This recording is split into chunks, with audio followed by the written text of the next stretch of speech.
নমস্কার বন্ধুরা, শুভরাত্রি। চলে এলাম আজ রাতের ডিনার নিয়ে। আজকে সকালে রান্নার ভিডিও দেখাতে পারিনি তোমাদের, তার জন্য আমি খুবই দুঃখিত।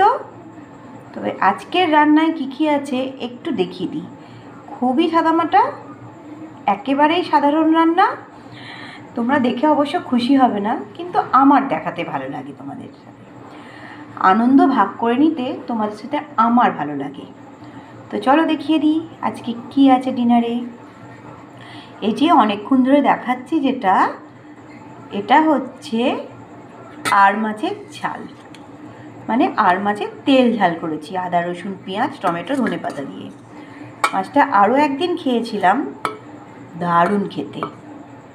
তোমরা কে কে খেয়েছো তারা একটু কমেন্টে জানিও ভালো লেগেছে কি না। আর যারা খাওনি অবশ্যই একবার খেও। আর আছে আলু সেদ্ধ মাখা, মানে আলু মাখা কাঁচা লঙ্কা সর্ষের তেল দিয়ে, আর তার সাথে আছে গরম ভাত। এই হলো আমার আজ রাতের ডিনার। আমার তো মনে হচ্ছে আজকে আমার ডিনারটা জমে যাবে। তোমাদের কেমন লাগছে কমেন্টে জানিও প্লিজ, আর একটা শেয়ার করে দিও।